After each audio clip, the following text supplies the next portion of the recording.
Artiste musicien, chanteur, auteur-compositeur au talent exceptionnel, il a produit des tubes dont le succès a traversé les frontières. Produit de l'Institut national des arts, il est l'auteur-compositeur de Azalaki Se Awa, un chef-d'œuvre qui a fait de lui la coqueluche des années 90. Nous parlons bien entendu des Gato Bivens qui a quitté le pays et disparu des radars il y a plusieurs années.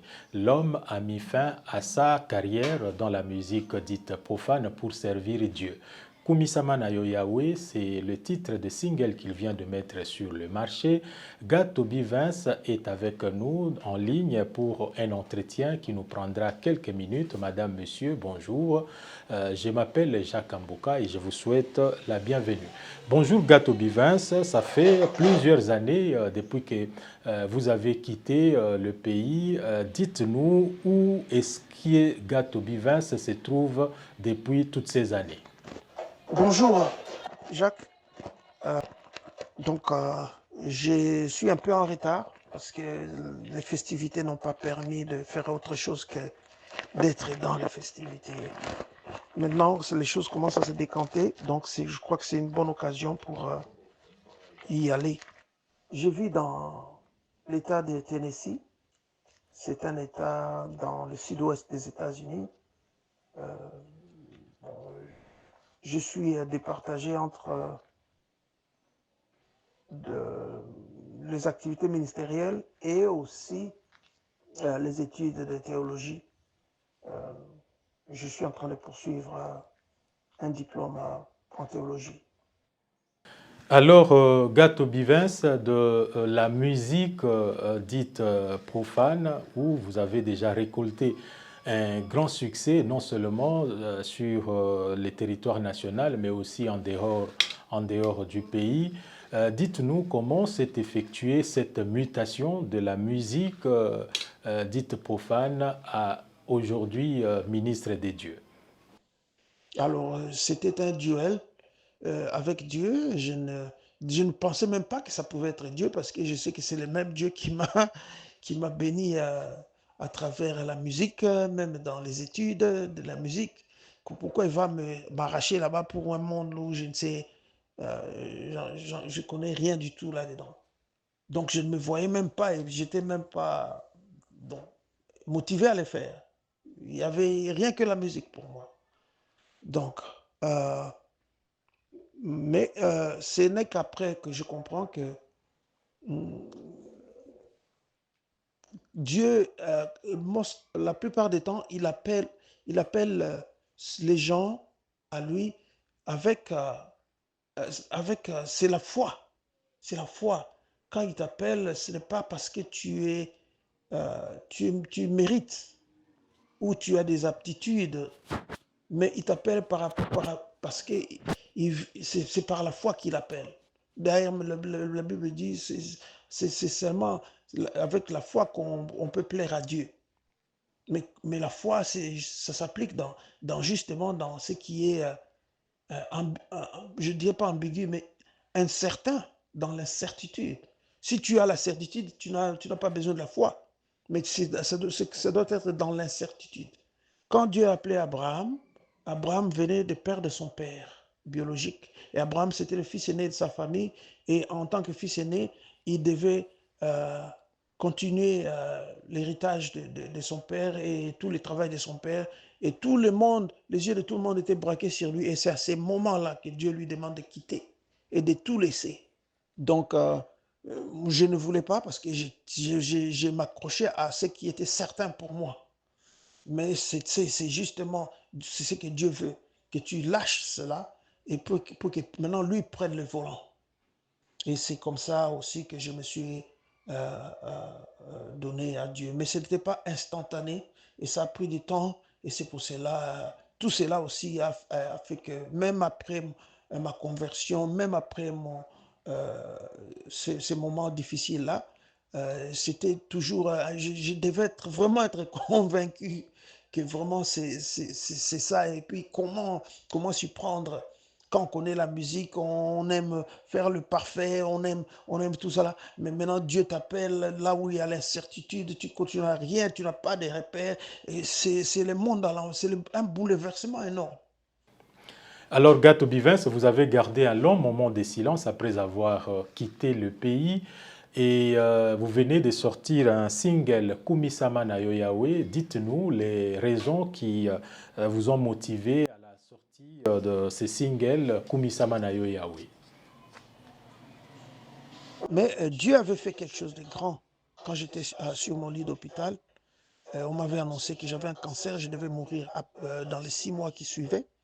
Mais je ne pouvais pas accepter ça. Donc j'ai appelé ces dieux-là.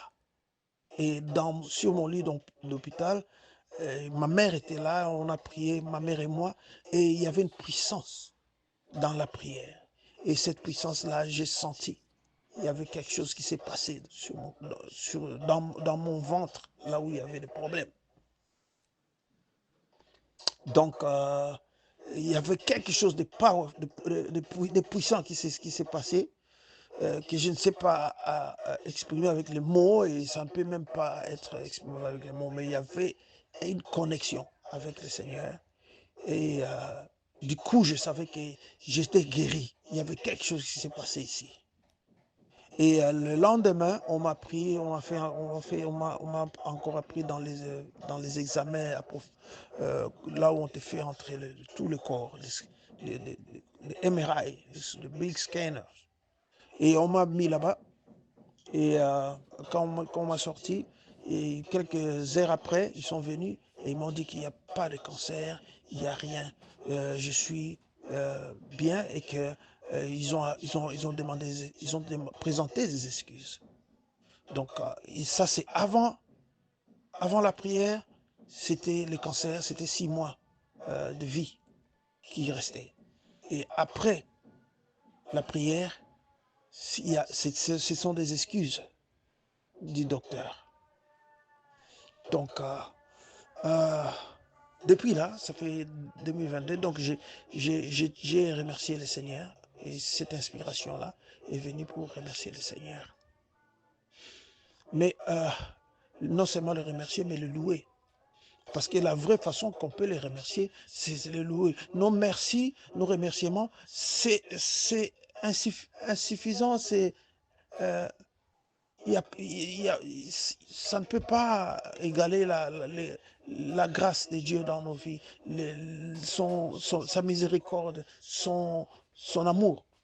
Donc tout ce qu'on peut faire, c'est le louer. C'est pour cela que la Bible même dit qu'on a été créé pour l'adorer. On a été créé pour le louer. On pouvait naître des animaux, on pouvait naître autre chose, des plantes, parce que les plantes aussi sont vivants. Mais il a fait que nous soyons nés humains, c'est-à-dire à son image. Et il a créé l'homme à son image. Et c'est pour le louer, c'est pour l'adorer.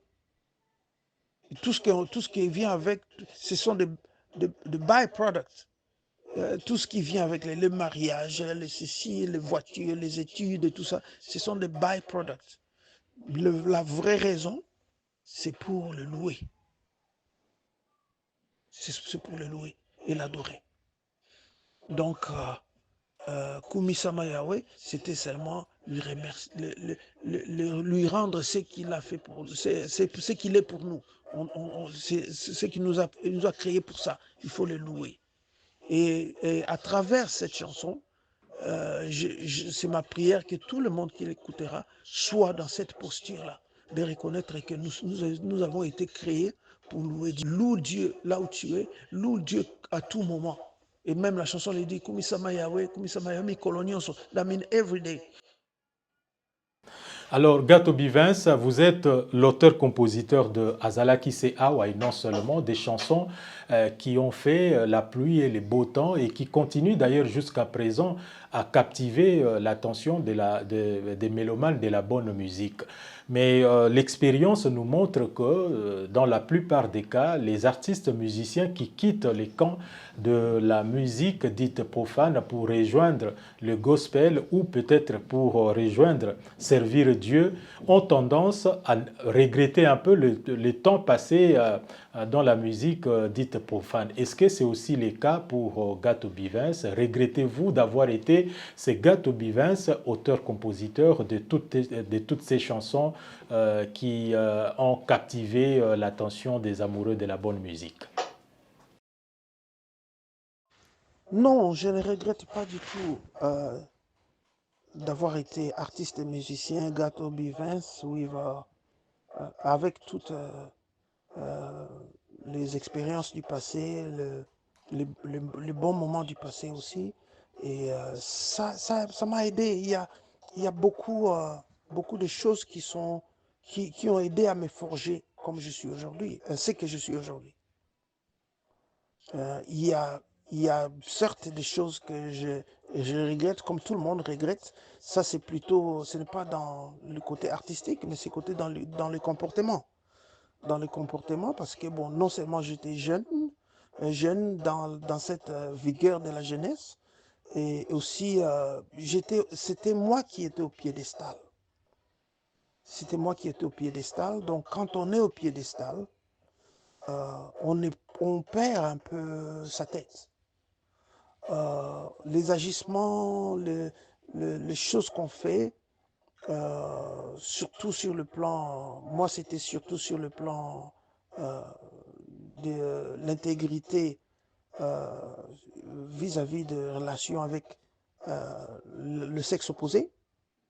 Je n'étais pas un homme intègre.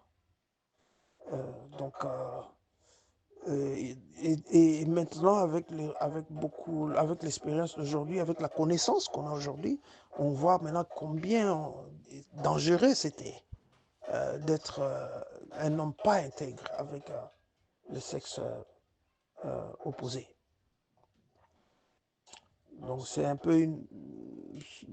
Donc mais à l'époque, je ne pouvais pas voir ça. Et Dieu aussi savait que je ne pouvais pas voir ça. Donc il a fait une grâce. Il a fait une grâce pour que je ne puisse pas euh, payer vraiment sauvagement. C'est que le fruit de mes comportements, pas trop... les comportements qui n'étaient pas d'un enfant de cœur. Alors, mais bon, en tout cas, pour mon parcours artistique, et je pense plutôt que ça m'a aidé à être, euh, à être un homme qui exigeant. Ça m'a aidé à être, à chercher la perfection. Et cette même attitude, quand je l'amène ici dans le ministère de Dieu, je ne peux pas tolérer ce qui n'est pas de l'excellence. Et je crois que c'était un atout, c'était une bonne préparation. Bon, je dirais brièvement que la vie d'un homme, c'est comme un puzzle. Un puzzle, c'est un jeu qu'on te donne, c'est une boîte avec de morceaux d'images. C'est une même image, mais on a découpé en 1000 morceaux et on te demande de reconstruire cette image-là en un seul, image. C'est-à-dire, ça peut être une maison, mais on a des pièces, on a coupé 100 000 morceaux et tu dois remettre ça. Et nos vies sont comme ça, c'est comme le puzzle. Chaque étape contribue à arriver à l'image tout entière. Même quand on est de l'autre côté, pour venir ici au Seigneur, tout ce qu'on a fait là, ça contribue. Tout cela, ça contribue à faire de nous euh, l'homme que Dieu veut que nous soyons. Donc je ne peux pas regretter ça parce qu'il n'y avait pas que les mauvais moments. Hein.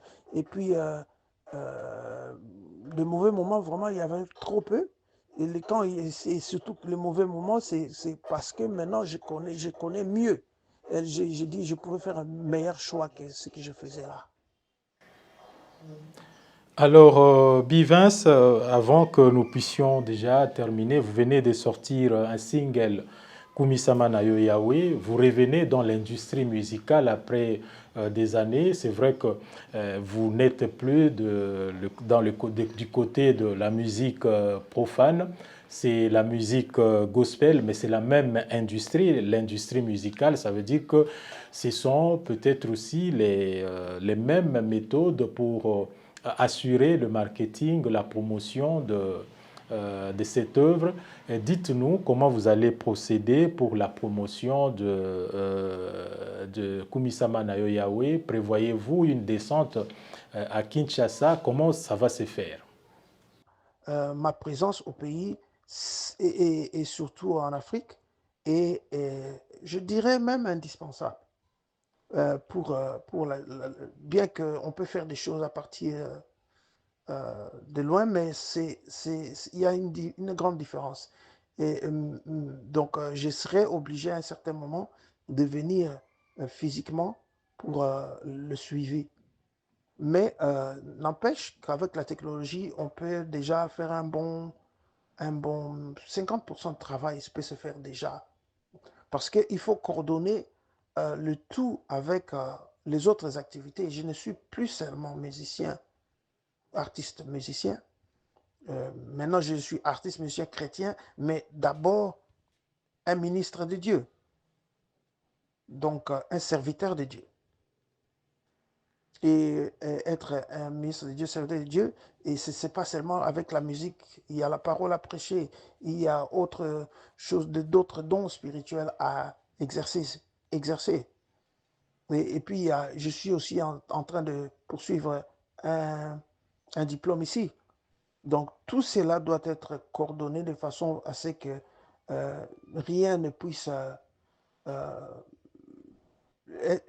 être laissé en arrière. Rien ne puisse traîner en arrière. Que tous puissent évoluer dans le bon sens. Donc, c'est un peu ça. C'est une question de coordination et puis le reste suivra. Mais c'est vraiment indispensable que je vienne. Et le pays aussi me manque et il y a beaucoup de choses à faire au pays en dehors de la musique pour aussi aider le pays dans le sens du développement. Donc, tout cela doit être fait et coordonné pour que ce soit vraiment effectif. Et c'est un peu ça. Et c'est pour quand exactement? 2025? 2025, c'est vraiment l'année où je pense venir au pays, en Afrique aussi. On ne peut pas venir au Congo et se passer d'autres pays qui sont aussi importants pour le travail que nous faisons. Donc, c'est 2025 dans mes prévisions, mais il y a encore quelques ajustements pour, comme je disais, pour une bonne coordination avec toutes les autres activités, toutes les choses que je suis en train de faire pour que ça soit une meilleure coordination entre toutes les activités que je fais. Il y a encore quelques ajustements à faire pour vraiment avancer une, une date plus ou moins précise. Voilà, Gato Bivins, c'est donc la fin de cet entretien. Nous vous disons merci pour votre disponibilité. Ça une fois de plus, merci. Mais si vous avez un dernier mot pour conclure, et voilà, vous avez la parole. Eh bien, là, pour finir, je vais vous remercier pour ces bons moments passés ensemble à travers cette émission. Donc, merci à vous, Jacques Amboka, et à toute votre équipe. Et j'en profite aussi pour présenter mes meilleurs voeux à toutes les personnes qui nous ont suivis. Et donc, à la prochaine. Voilà, c'est la fin de cet entretien avec Gato Bivins. Gato Bivins qui a eu à faire la pluie et le beau temps à travers ses œuvres discographiques notamment Azalaki Seawa et d'autres, Gato Bivens qui aujourd'hui se retrouvent du côté de Gospel, mais aussi ministre des dieux. Merci Gato pour cette disponibilité. C'est une nouvelle année qui commence. Je voudrais en profiter au nom de l'ensemble de l'équipe de 24 News Agency pour vous présenter nos voeux le meilleur pour l'année 2025.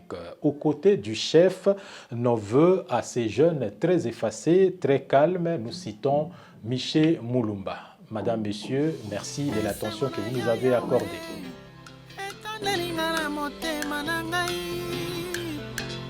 Onksana yo Nzambe ezikisi nga na mikuwa na ngai.